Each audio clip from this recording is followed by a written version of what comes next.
Keanu Reeves says, you know, you need a license to go fishing, but any asshole can be a dad. And that always sticks with me when I see parents who sometimes aren't the best parents or giving their kids the best that they could. And here you are having to have a psychological evaluation before you're allowed to be a dad. That's so different from like every other parent, most other parents out there.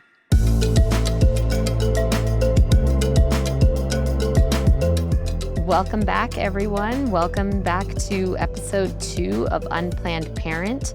I'm Angelica Rampal, MD, known as Dr. Angel to my patients. I'm here with my co-host and brother, Raman. As we discussed in our first episode, Raman is having a baby with longtime friend Ashley, and they are doing it in a non-traditional way, going through IVF. And it took him somewhere between 3 and 9 months to give Ashley the, yes, I'm going to do this. I will go give my sperm to the sperm bank and let's move on with this. But today we'll talk about what actually happened after Raman sent Ashley the yes text message. So yeah, the deadline had arrived. It was the first week of January. I had not made the decision yet, but just to recap, once I did, and once I was over the 50% barrier, I hashed together the text message, sent it out, and I think that was the first legally binding text message I had ever sent. And maybe that anyone has ever sent. It took a lot out of me, and it felt good once it was sent. But yeah, as you just said, it took another 6 months or more before we could actually even get to the point of implanting an embryo. So yeah, saying yes was the very hard part, and coming to that decision was very hard, and a lot of sleepless nights. But once that was done, was a long road of tediousness and paperwork and conversations. So the mental work was done, and the next steps were more mentally easy, but super tedious, it sounds like. Yeah, it was a lot of work. It wasn't as simple as just going to a clinic, having some awkward moments, and leaving. There was a lot of other stuff. I mean, for instance, I didn't think I was going to have to go through a 3-hour long psychological evaluation, right? Not everyone has to do that who has a kid. So let's get into it. What happened after you said yes? What were the next steps? So it definitely wasn't what I thought. But I believe the first decision was for me to whether I wanted to be the legal father or not be the father. And, I was hoping there was like a gray area where it was like, hey, I'm just going to be like a dad when I want to be, or, just to give myself an out in case I thought I ended up making a horrible choice. But in California, the way it works is you're either in or you're out. So what does that mean? If you're in, it means you assume all parental guardian rights, and you're the legal parent, and you get to make decisions regarding the welfare of the child. If you're out, what does that mean?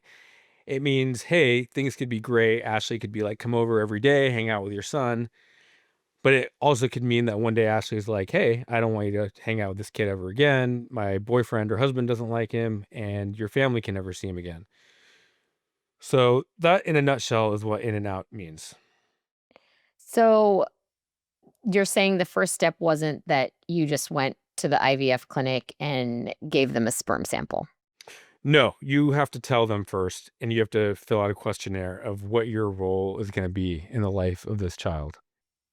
And how did you figure all that out? Do you and Ashley just like share a Google document and then s- sign it, or what happens? Well, this part really, I don't think Ashley and I talked about much.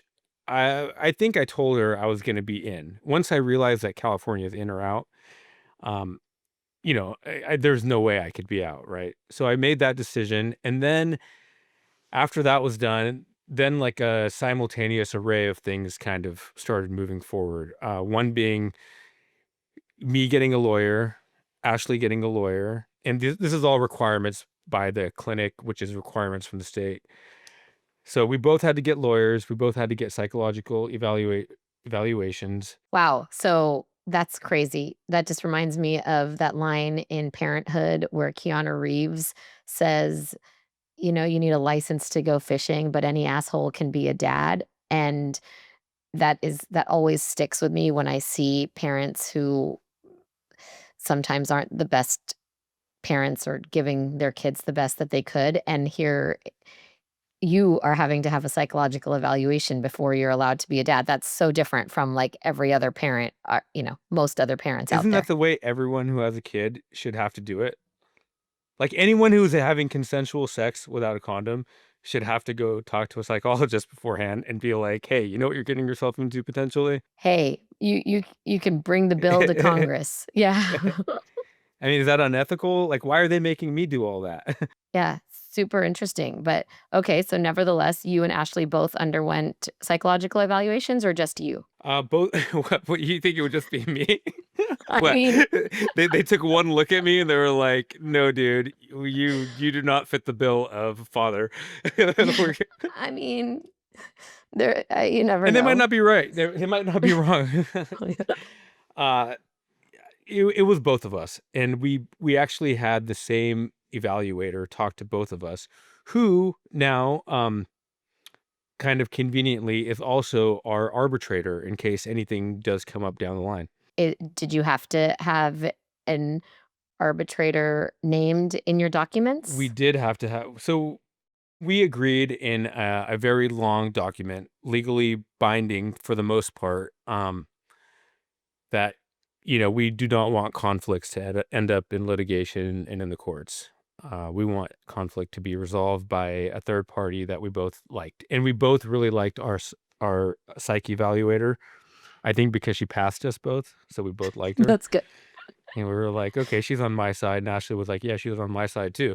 She so, sounds like a perfect arbitrator. so if we ever come to any sort of conflict down the road, she's going to be our first line. And I think I don't think it's going to get to that, but it's nice knowing she's in our back pocket.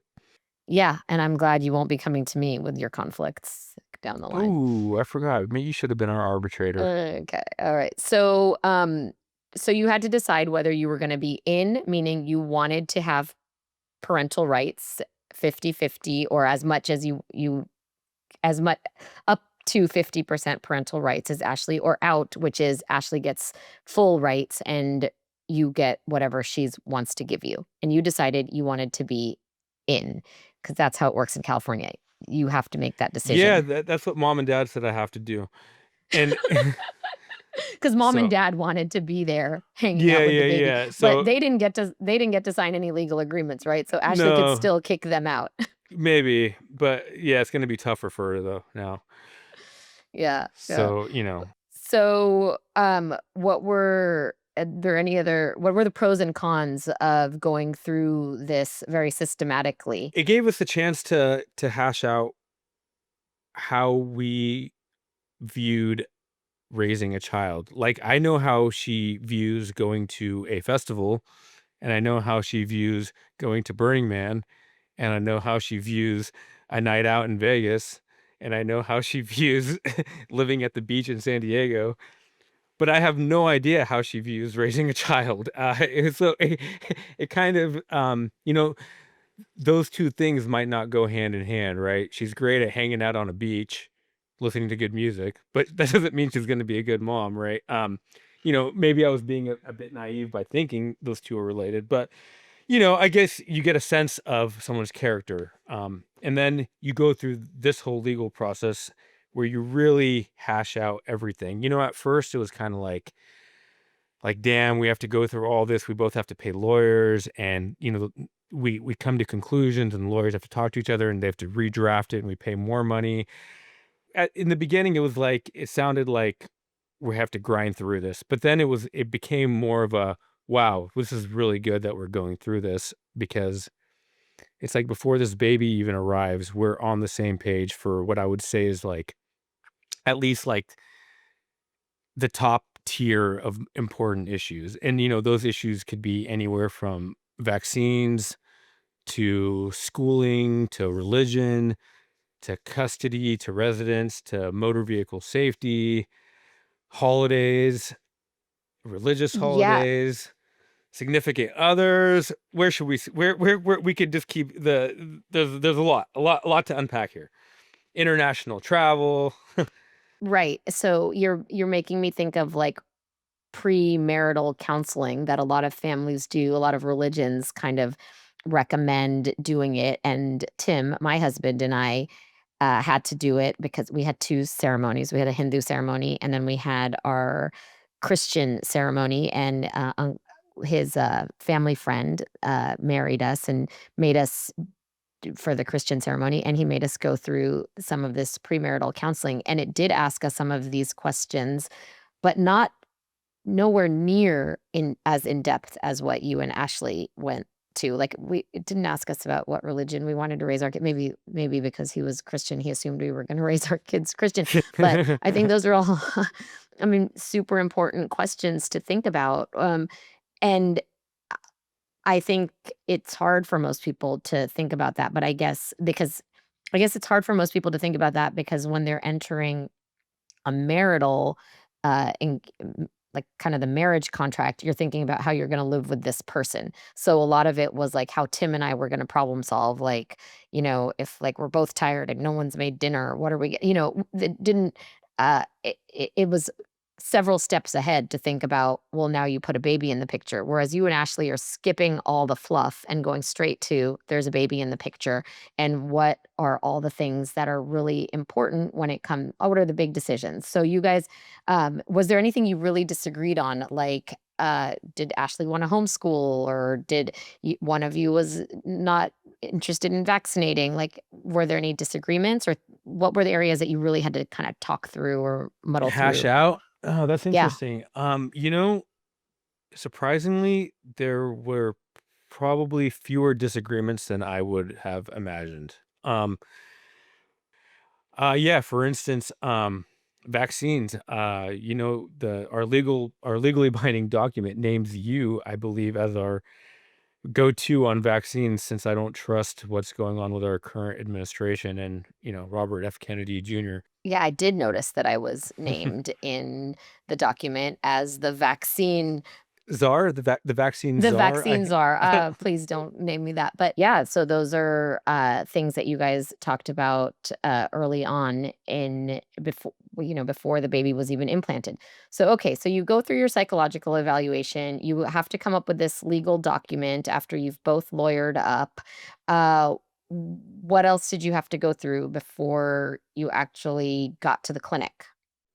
In this, like going through the legal grunt work, we had to talk about conflict resolution, schooling, religion. You're named in there again, by the way, as you and Tim are the godparents, whether you Oh, like it or okay. not.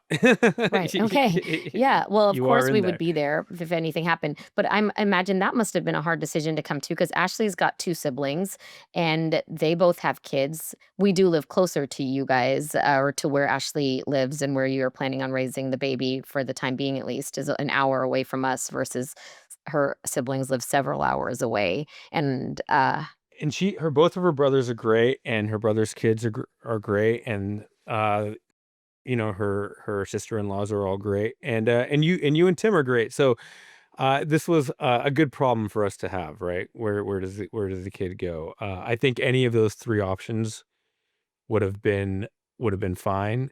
Um, but once Ashley met you in person and got to meet the kids and your husband, I think it was she came on board to my suggestion of let's just make it my sister and her and husband. she knows she'll get our mom and dad in the package too. Yes, yeah, yeah, yeah. That was really what tipped her. Uh, okay, so then were you ready? So were we ready then? No, we were still discussing. No, so we passed our psychological evaluations. We hashed out all these details regarding custody, residence, motor vehicle safety. Like what kind? Like is this kid going to be allowed to drive ride a electric scooter? Right? Did you Holidays. really have to do that, or did you just want to do that because A you're lot of this you? is want to do, and a lot of it. Some of it may or may not be legally binding, but at least it's a starting point for if we do have a conflict and we do go to an arbitrator, that the arbitrator could be like, "Hey, you did agree to this. Like, let's." I mean, people can change their minds. Let's give our listeners a little bit of background. Why do you care so much about what car seat the kid is gonna be in, whether the kid rides an electric scooter or what kind of motor vehicle, what kind of car the kid gets to ride in? Why does this matter to you? Oh, just, standard hyper paranoia. I mean, is there anything else? Look, I'm all about enjoying your life. I think you know that very firsthand. I'm out snowboarding, you know, out in trees on steep terrain and participating in I participated in a lot of dangerous activities throughout my life. But if you can We'll control do an something, episode on that too. yeah, for sure. Raman's dangerous activities. Sounds perfect. Sounds fantastic. But when I am doing these activities, if I can afford it, I'm gonna go buy the best helmet out there. Why not? Right? So if we can afford the safest car out there or the safest electric scooter, if that makes any sense at all, we should do it, right? I'm all about saving money where you should, but I'm also about being a realist. What's a high likelihood of injury or death? I mean, it seems like car safety would be up there. Yeah, I think we also need to just let our listeners know that you run a tour company, and so you look at transportation a little differently and in a little more detail, I think, than the average consumer of transportation. Yeah, certainly. I mean, we require all our any passengers that are bringing toddlers or infants or that don't meet the state requirements to be in their own seat. We require them to be in a car seat, and we provide it free of charge. That's great. So yeah, this stuff is important to me, and I don't think it takes too much mental bandwidth to make it happen. So why not just do it? All right, so you've done the agreement, you've done the psychological evaluations. Do you get to the clinic? Well, yeah. So the clinic happened in there at some point in early January. In the clinic, actually, I was able to give my sample while this stuff was going on at the same time. So I actually got to the clinic and they were able to hold on to it and save it until everything, all the dots and all the I's were dotted and the T's were crossed. So that was in December, end of December. And then I went and moved to Colorado for winter season. Of course. Yeah. And, it was there that I was told that, my sample could be better. And We'll get so into that. we Yeah, can get into that later as well. And we can get into why my sample could have been better. It has to do with nicotine and vaping for anyone who cares. what happens when you go to an IVF clinic when you're a dude? Okay. You walk in, you look around, you try to act casual and cool and just laid back. And like you kind of trying to act like you belong there. And this is cool. This is normal. And then you make eye contact with all the women one by one who are either sitting because they're patients or they're working there. And you're all just like, God, does everyone know what I'm about to do here? This is so just I guess the drive to the clinic I believe I drove from your house to San Diego. I remember just thinking, what have I done in my life that has led me to be driving to a fertility clinic right now? I'm gonna go spend some time in isolation in a room. It's like, is this really happening? This is like everything I've done in my life has led to this moment in time. Like, did I make the right choices? It was another time to reflect again. But I got into the clinic and everyone was very friendly and I filled out my social security, my name. They made sure they double checked multiple IDs, made sure it was me. And a woman led me to a room and she opened the door and she's like, "Let us know when you're done." And I kind of like just stood there and she kind of looked at me at the door and I was like, "So do I just shut the door?" And she was like, "Yeah, you shut the door." And I was like, "Do I lock it?" And she was like, "Yeah, you don't want anyone coming in on you, do you?" I was like, "Okay, I'm just I don't know how this works. You do this every day. Like, I just wonder. I don't know if there was like a medical accident. You don't want the door to be locked. I don't know. I don't know what kind of accident could happen, but anyways, so let's not harp on that too long. And that was done. And so yeah, it was the sample, it was the psych evals, it was all the legal work. What about financially? Financially, oh gosh, we scored. Ashley's company uh financed the whole thing. So Ashley's company that she works for, I'm not going to plug them.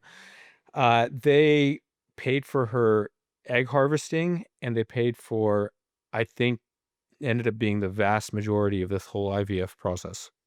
And they're going to Wow. give the child really good healthcare too.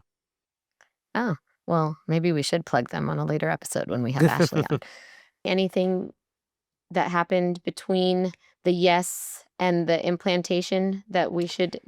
Oh, yeah. Well, first of all, I forgot to mention that we had to get a full blood work panel to make sure we didn't have like STDs or just any other disease that could be potentially spread to a new embryo.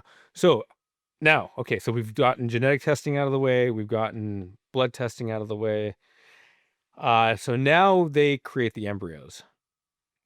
And that was a whole process where once they end up with the embryos that were formed, they have a grading scale. Are you aware of all that stuff? You can tell us a little bit about the grading scale. Yeah, so embryos are graded just like you're graded in school. You're like an A student, a B student, a C student, a D student, and it makes it easy, right? They're like, okay, so first of all the embryos that were created were male. Out of all the ones that could be used, all boys. So there's going to be no gender reveal party. and we obviously know right off the bat what we're going to get. And from there, it was easy because a few of the embryos were graded like AAA, a few were graded triple B or double B, and then there was like a C student in there too. And I told Dr. Park, I was like, there's nothing wrong with a C student. So we'll take whichever one works, but we can start with the A's. and To which I'm sure Dr. Park laughed and said, yes. yeah. So it was pretty easy deciding which embryo to pick. And then after that, it was just the timing with Ashley and Dr. Park to see when they were going to implant the embryo. Exactly. I think some other kind of interesting things that people might want to know about were like this child is going to be living with Ashley full time in her home under her roof. And that sits fine with me. Obviously I'm going to be there fully to support her, or if there's sleepless nights, I will she can ring me up and I'm going to get a place in San Diego. I will be local and I'm going to be there to support this child and the well-being of the child. So, I think that was kind of an interesting topic to kind of talk through. And in the legal agreement, it says when the child is of age. I don't know what that really means, but once he's not breastfeeding anymore or he's just older, at that point, I can choose to have the kid live with me 50% of the time. So it comes back to what Bobby said. If that's what I want to do, I'll be doing what I want to do. Or maybe I still will be there 50% of the time, but the kid is just so comfortable living at Ashley's and it's working out just fine. But we'll just cross that bridge when we get there. Yeah, and for our listeners, Bobby is one of Raman's oldest friends. He's known him for 35-ish years, and he's also one of my oldest friends because and he was an unexpected source of wisdom. I shouldn't maybe I should say he was a very expected source of wisdom, Yeah, but come he on. was Expect it. he was a source of wisdom and guidance for Raman through this process. So thanks, Bobby. And yeah, we'll cross that bridge when we come to it. And I think it is so wise because Bobby's words were, if why don't you recap for us what Bobby's guidance was when you were deciding whether or not to move forward with this IVF decision? Yeah, he basically kind of put my mind at ease and said, "Hey, you're not going to make, there's no wrong decision in this process, whether you choose to have the kid or not. He's like, you love your life and the way you're living it. And if you choose not to have the baby, you'll continue to do that and be happy. But if you have the kid and you end up wanting to spend all your time with the kid and doing that, then you will do it and you'll still end up doing what you want to do. Or you'll find that there is a balance where you get to still do what you want to do because Ashley's kind of taking the helm on taking the helm on all this. And you still get to go on your 2 or 3 week or month-long excursions, but you're still come back and be a dedicated dad. And you're either way, however it pans out, you're going to end up getting to do what you want to do. Yeah. Yeah, one other thing I wanted to mention for anyone out there listening to this, because they were, again, we're thinking about having a platonic relationship child, is other things that we had to consider were what would happen if one of our jobs moved, or if one of us needed to move, right? What if one of our parents got sick, like, and Ashley needed to move to Vegas? It's all stuff that's worth important stuff to hash out in the beginning if you can. All right, Angel. So I've been going on and on and on and on and on about all this stuff I've had to do leading up to putting my sample in a cup. But how do you see things from a medical perspective? Yeah, I actually find this to be super refreshing, to hear. I agree with you that these are things that a lot of parents don't consider, and I see a lot of conflict in parenting around around decisions like vaccines, schooling. I see a lot of contempt among parents when they disagree on subjects. And so I'll see eye rolling in the clinic when one parent is arguing against vaccinating, or when one parent is bringing up that they're now going to homeschool the child. And when you see eye rolling, that's never a good indicator for the health of that relationship, which is then not a good indicator for the child's upbringing by those parents. So I think hashing out all of this ahead of time is at least a little bit preemptive. Like, let's not think that you guys are, foreseeing everything, because that's why we call the show The Unplanned Parent, because despite all your planning, things are going to come up. But you guys have talked about a lot of things. And I think the other thing that is kind of helpful that you're probably not even realizing is that you're in your mid 40s and you've already seen a lot. A lot of your friends have had kids. You've just seen a lot of life happen, and you're at a stage in life that's different than parents who are in their 20s or even in their 30s. So you guys have a lot going for you in on that side. I think some conversations that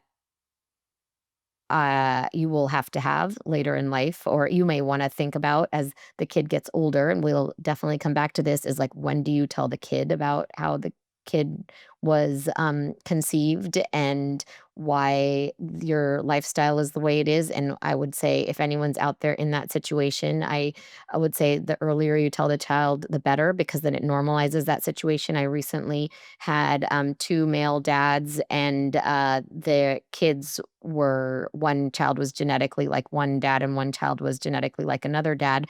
And the kids were they were school age, like fourth, fifth grade. And I really urged them to tell the kids as soon as possible, because when they're younger and they learn about being adopted or being conceived in a non-traditional way, it's just kind of normal for them. But as they get older and social influences create their framework for normal, then kids think that every kid comes into the world in one way, which is usually with a mom, dad, married, baby happens, and that, because that is kind of our societal framework, for better or for worse. And then when kids learn that they were not made that way, they think of themselves as atypical. So you want your kid to grow up feeling like everything about them is the way it should be. And so we want to kind of uh, tell them who they are before society tells them who they should be. The other medical kind of fun fact, maybe, that we can move into, if like stuff you didn't know. Um, I thought it was really interesting that all your embryos are male, and that's because you guys chose them probably because they picked the best sperm and they picked the best eggs, and then you guys did go through a process called intracytoplasmic sperm injection, where the doctors in the fertility clinic picked the best of you and the best sperm, the best egg, and then put them together. So that's why it just happened to be that your Ys were better, and that's why they're all male. In the in a conventionally conceived child, there's new science that's coming out that it's actually maternal factors that kind of choose the sperm, which I think is so fascinating. Wow. So you hear of, yeah, like, so you see these moms that have, you know, 3 boys, or I mean, we have an aunt that had 6 girls, right? And so it's, I think we think that, oh, that guy is just one, either his X or his Y are faster swimmers, but it's not that. There's something on the maternal side on the egg that is more welcoming to the X or the Y. So I think the science is pretty new on that, but I think that's kind of fascinating fun fact and stuff you didn't know. Can I ask you a question? Sure. What is that appropriate age? You mentioned tell a kid as early as possible. I'm assuming there's a window that you have in mind. I would say whatever age the kid asks or might like, you could tell a 3-year-old, you always give answers that are age appropriate. And so if a 3-year-old asks, why don't if a 3-year-old has 2 male parents and says, "Where's my mommy?" You can just say, "Oh, you have 2 daddies instead of a mommy." And the kid is probably satisfied with that. Now you have a 10-year-old and they might say, "How did this happen? Because I just learned in school, or I learned that, mating happens when you have a sperm and an egg, that's how a dog mates or something." And so then how you answer the question at the age appropriate level of the child. So I would say it's never too early. You just have to use the right words, and you could talk to someone like your pediatrician, or a therapist, like, who could help you with the wording. But really, it's just you give the simplest answer and see what questions the child has, rather than try to muddle your way through over explaining something, because the child has probably lost interest. Got it. Thank you for that. So should we go into our "This is normal" segment? Is this normal segment? Is any of this normal? So yeah, What is normal? no, no, none of what you are doing is what I would say is typical, but just because it's atypical doesn't mean it's wrong. And By normal, you mean typical. yeah, by normal, I mean typical, and so I don't like using the word normal. We should say it's just not how typically people have babies. And hey, like, you said you finally got to this yes answer, and it took you less time to come up with your yes answer for Ashley than it took Tim and me. Tim is my husband. It took Tim and me over a year to decide to have a third child, and I think that that is okay. We thought through it. It was going to change our life. As I mentioned on our last episode, we literally asked a bartender to weigh in on the decision. And I think, you know, I am a little bit embarrassed to say, but hey, that's what we do on this podcast. We talk about stuff that is sometimes a little embarrassing or sometimes considered taboo.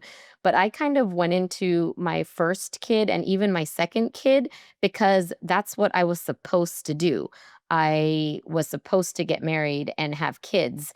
And my third kid, I thought about a lot more because that was like our bonus kid. And my husband Tim and I, we refer to her still sometimes as our bonus baby, because we looked at everything with her as an adventure because we chose her, which is kind of like, it's such a small thing, but it totally changed the way we enjoyed her, especially those early. I mean, we still enjoy her so much, but especially those early several months where it's really hard because you're up at night and you're exhausted and you're like, why am I waking up at night to feed this baby? Why did I make this decision?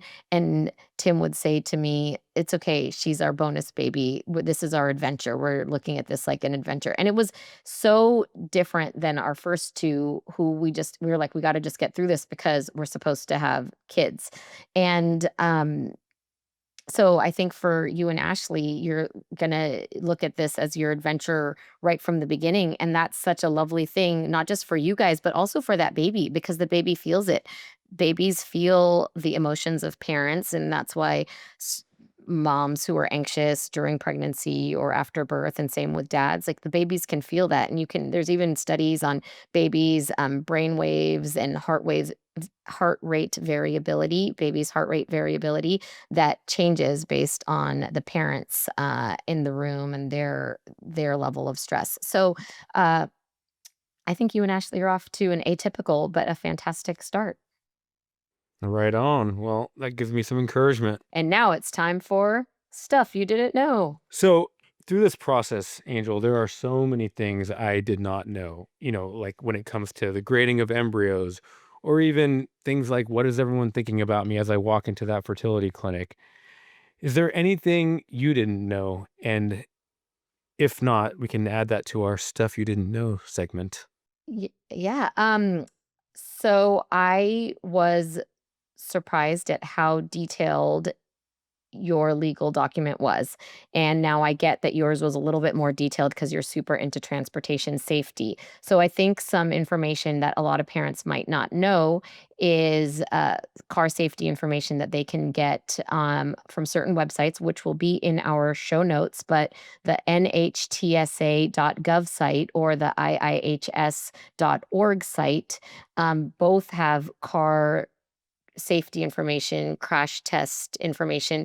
The first one is the National Highway site is a government site, and the second one, the iihs.org site, is supported by insurance companies. So, using both of that information, you'll probably be able to find a car that is safe and meets your financial needs.